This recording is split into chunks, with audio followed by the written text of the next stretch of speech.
जय श्री राम व्यूवर्स। देखिए, कुंडली में कोई भी ग्रह अपना नेचुरल प्रभाव ही छोड़ेगा, इसकी संभावना जो है काफ़ी कम होती है। क्योंकि आकाश में जो अन्य ग्रह होते हैं वो ग्रह उन ग्रहों के प्रभाव में आने की संभावना काफ़ी हद तक रहती है।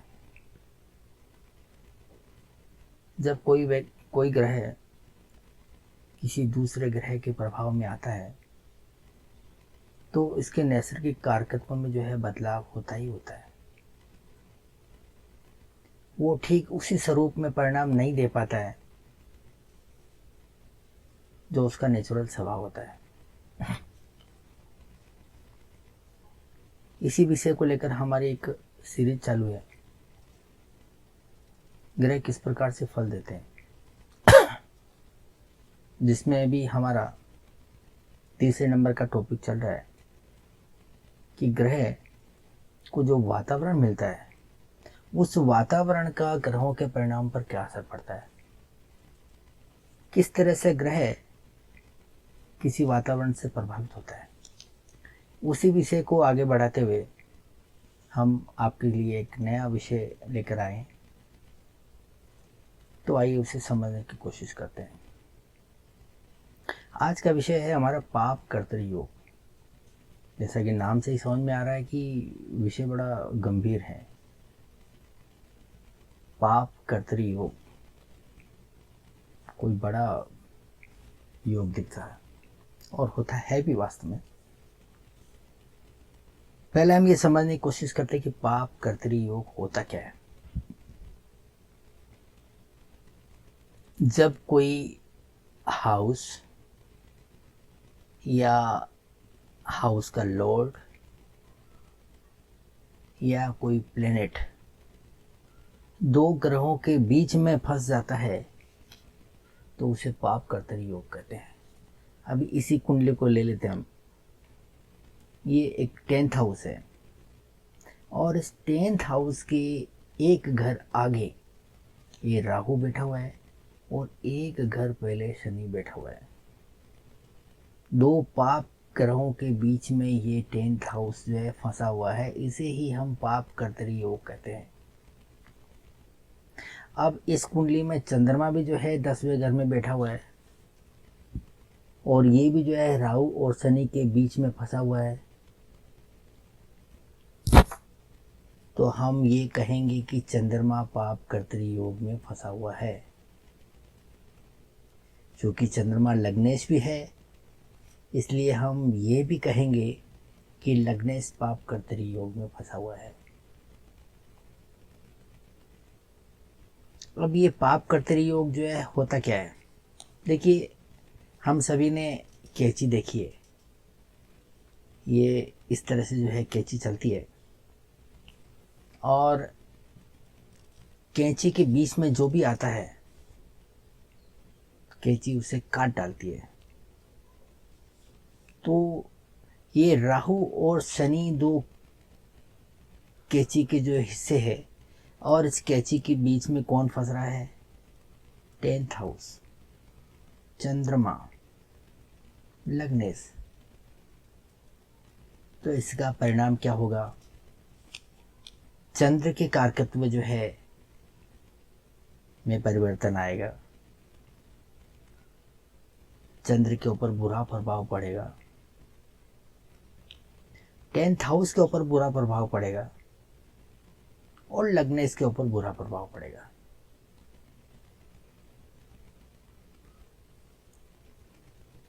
अब जो है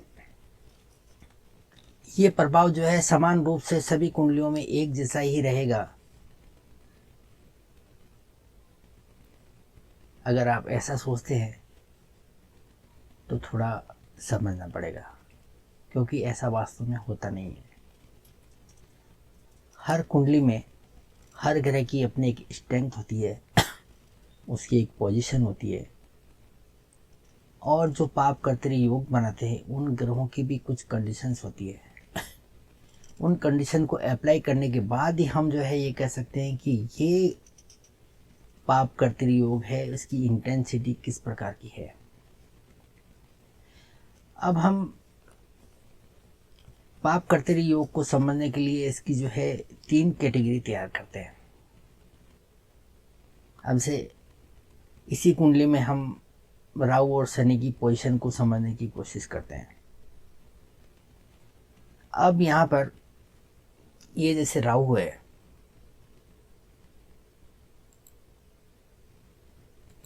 ये राहु जो है यहाँ पर वक्री है, तो ये वक्री होने के कारण ये उल्टी दिशा में जो है चंद्रमा की तरफ बढ़ रहा है। और ये शनि जो है मार्गी है, तो ये अपनी सीधी दिशा के अंदर आगे बढ़ रहा है।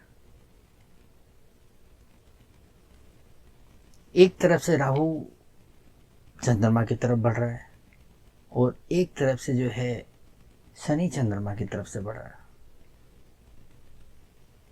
तो इस चक्कर में जो है चंद्र बुरी तरह से फंस गया। जिस तरह से कैंची के बीच में जो कोई चीज़ आती है तो वो कट जाती है, ठीक इसी प्रकार से जो है चंद्र बीच में आने के कारण चंद्र के कारकत्व जो है यहाँ पर बुरी तरह से प्रभावित होते दिख रहे हैं। इसी तरह से आप जो है कह सकते हैं कि यहाँ पर 10th हाउस जो है उसके कारकत्व भी प्रभावित होते हुए दिख रहे हैं, लग्नेस भी प्रभावित होते हुए दिख रहा है। यहाँ चंद्र अगर प्रभावित होगा तो इसका परिणाम क्या निकलेगा। चंद्र किसका कारक है? मानसिक शक्ति का जो है कारक चंद्रमा है, तो व्यक्ति की मानसिक शक्ति प्रभावित होगी।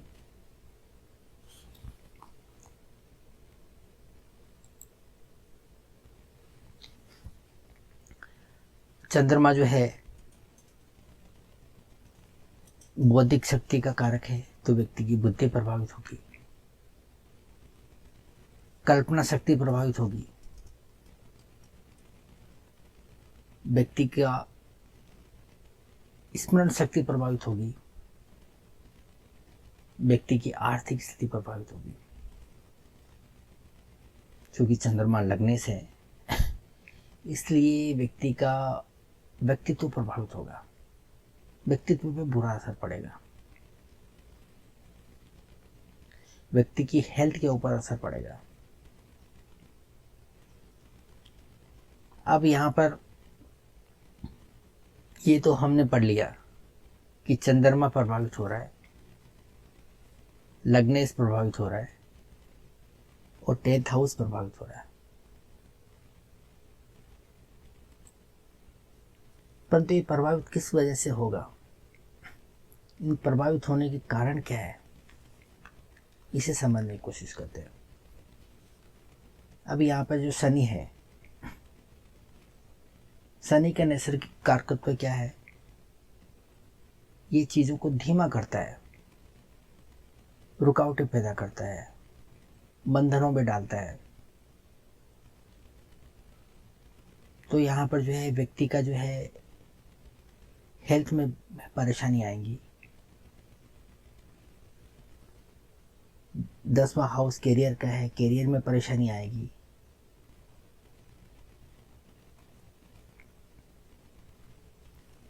रुकावटें आएंगी और चीज़ों को ये जो है व्यक्ति को जो है व्यक्ति की प्रगति को धीमा करेगा, आर्थिक प्रगति को धीमा करेगा और 10वें हाउस में कैरियर को धीमा करेगा।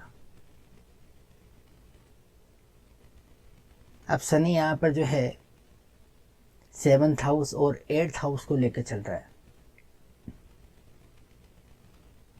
तो इस व्यक्ति का कैरियर प्रभावित होने का कारण एक इसका जो है मैरिड लाइफ भी रहेगी, क्योंकि शनि 7वें घर को लेकर चल रहा है। 7वें घर के कारण ही व्यक्ति का जो है कैरियर प्रभावित होगा, या 7वां घर जो है पार्टनरशिप का जो है तो व्यक्ति की पार्टनरशिप के कारण जो है व्यक्ति का कैरियर प्रभावित होगा। 7वां घर जो है हम दैनिक जीवन में जिन जिन लोगों से मिलते हैं उन लोगों से है। तो दैनिक जीवन में मिलने वाले जो लोग हैं वो परेशानियां खड़ी करेंगे। साथ में अगर जो है अपने कस्टमर्स का है तो व्यक्ति को कस्टमर्स का सपोर्ट नहीं मिलेगा। ठीक इसी प्रकार जो है राहु है, राहु 11वें घर के अंदर बैठा है। राहु की अपनी कोई राशि नहीं होती, जिस घर में बैठता है उसी घर से राहु अपना संबंध बना लेता है। तो राहु का संबंध जो है 11वें घर से है। तो व्यक्ति को जो है अपने मित्र, 11वां घर मित्रों के लिए जाना जाता है, तो व्यक्ति को अपने मित्रों के द्वारा जो है करियर में नुकसान होगा। व्यक्ति के व्यक्तित्व पे जो है मित्रों के कारण असर पड़ेगा। 11वां घर जो किसी फीमेल का है तो किसी फीमेल के कारण व्यक्ति के व्यवसाय पे असर पड़ेगा, व्यक्ति के व्यक्तित्व पे असर पड़ेगा, व्यक्ति की मानसिक शक्ति पे असर पड़ेगा। तो ये हुआ एक कर्तरी योग का एक पहला प्रकार, जिसमें जो है दो ग्रह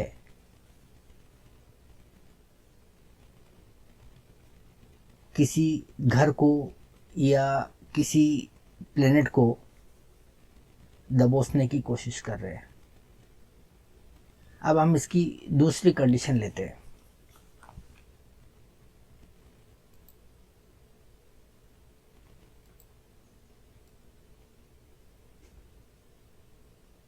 अब समझो ये शनि है, ये मार्गी है, इसको हम 11वें घर के अंदर बिठा देते हैं।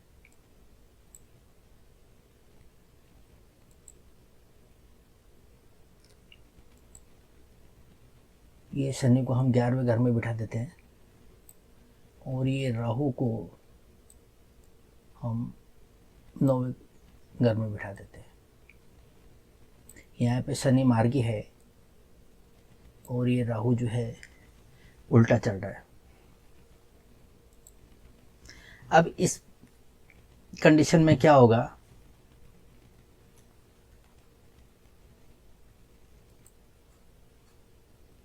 ये जो शनि है मार्गी होने के कारण जो है इस प्रकार से चलेगा और ये राहु जो है वक्री होने के कारण इस प्रकार चलेगा।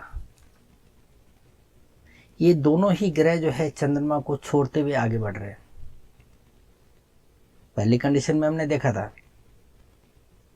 कि दो ग्रह जो चंद्रमा को दबोच रहे हैं और इस वाली कंडीशन में हमने देखा कि दोनों ही ग्रह चंद्रमा को छोड़ते हुए आगे बढ़ रहे हैं, यानी कि कैंची से छुटकारा दे रहे हैं।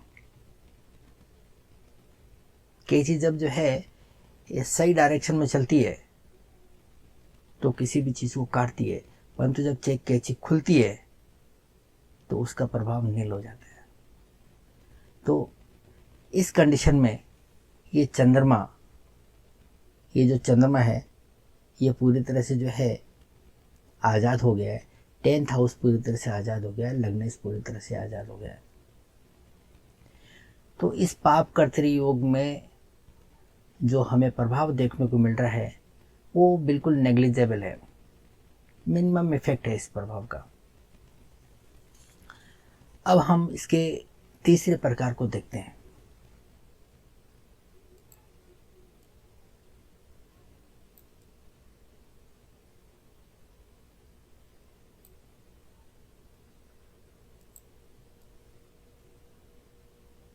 अब तीसरे प्रकार में क्या है कि ये समझो शनि है, ये मार्गी है और ये जो राहु है,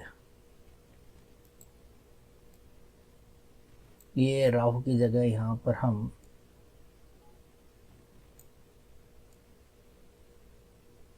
मंगल सूर्य को बिठा देते हैं।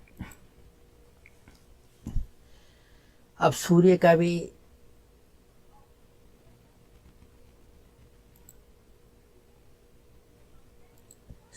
ये शनि भी जो है यह मार्गी है और ये जो सूर्य है ये भी मार्गी है।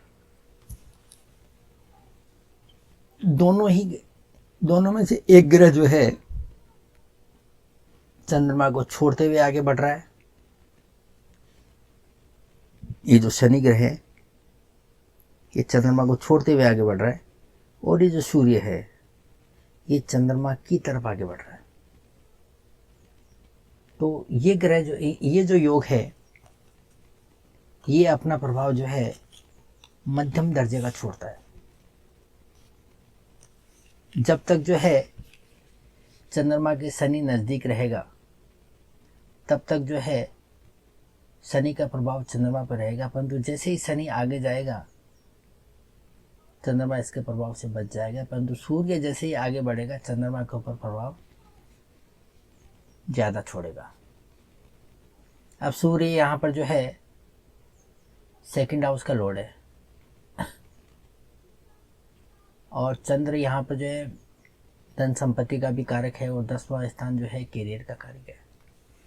तो इसके कैरियर में जो है धन संपत्ति की परेशानी आएंगी, आर्थिक स्थिति इसकी जो है इसकी कैरियर को प्रभावित करेगी।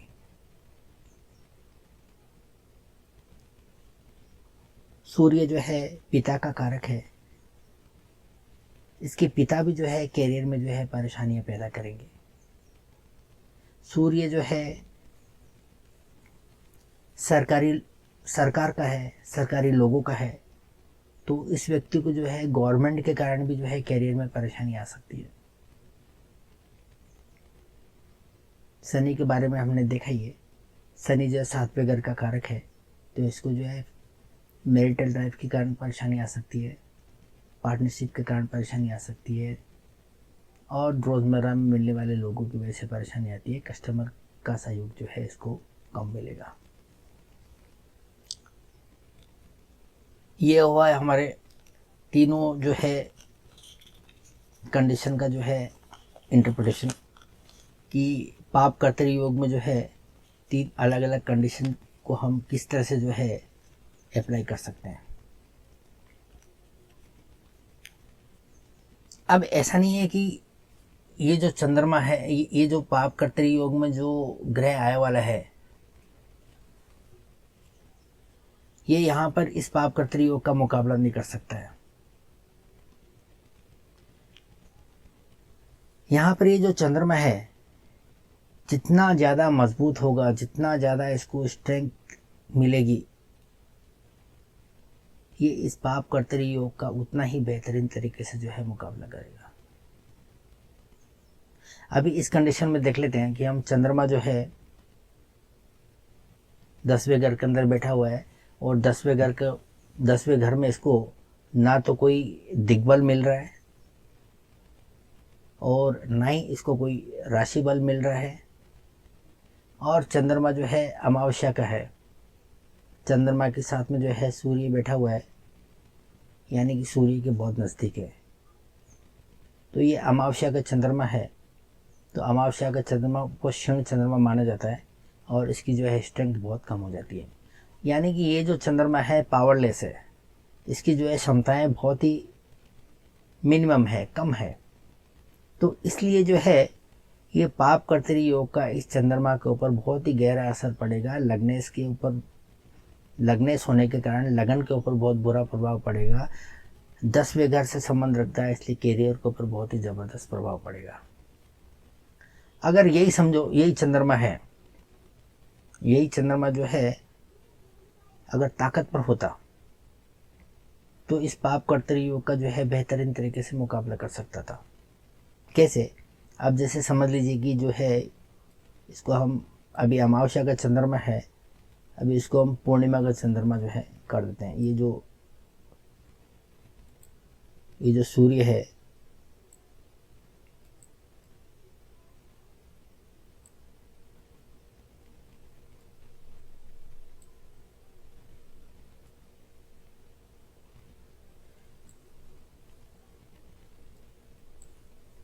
जी हाँ, ये जो सूर्य है ये चंद्रमा के अपोजिट में आ गया।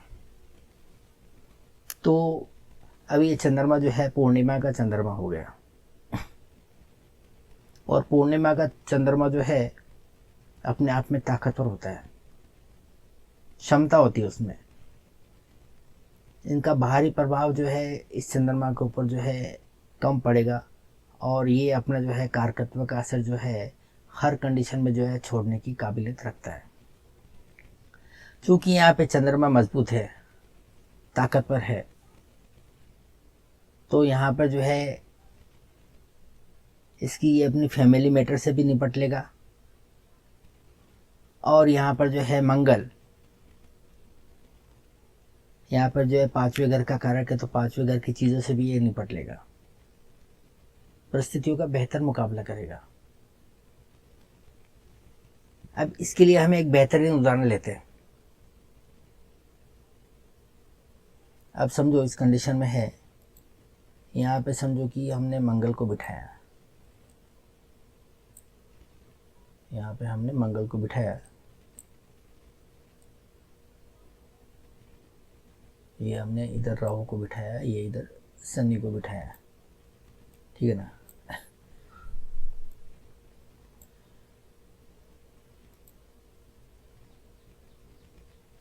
ये राहु यहाँ पर जो है वक्री है, और ये शनि जो है यहाँ पर मार्गी है। तो यहाँ पर बहुत ही मजबूत पाप कर्तरी योग बना हुआ है। मंगल यहाँ पे जो है फंसता हुआ नजर आ रहा है, परंतु यहाँ पर इस कुंडली में हम समझ पा रहे हैं कि मंगल जो है बहुत ही स्ट्रॉन्ग पोजीशन के अंदर दिख रहा है। मंगल 10वें घर में डायरेक्शनल स्ट्रेंथ को पा रहा है। मंगल यहाँ पर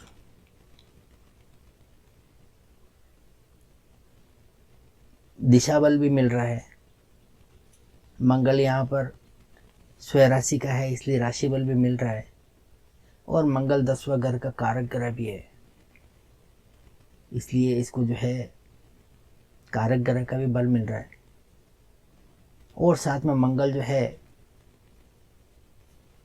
मसल्स पावर वाला ग्रह है, फाइटिंग स्पिरिट वाला ग्रह है, संघर्ष क्षमता वाला ग्रह है। इसलिए इस कंडीशन में भले ये पाप कर्तरी योग भी रहने दो, तीव्र प्रकार का पाप कर्तरी योग रहने दो, ये मंगल है, इसको बड़ी आसानी से निपट लेगा।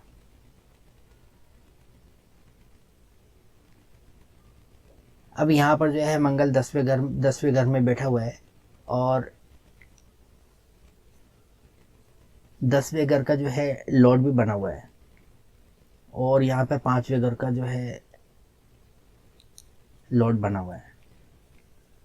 तो ये अपने कैरियर के ऊपर भी जो है इस पाप कर्तरी योग का जो है असर नहीं आने देगा, और यहाँ पर जो है अपनी संतान के ऊपर भी जो है प्रभाव नहीं आने देगा। ये मंगल जो है आने वाली हर परेशानी से निपटने की क्षमता रखता है, भले पाप कर्तरी योग की इंटेंसिटी कम हो या ज़्यादा हो।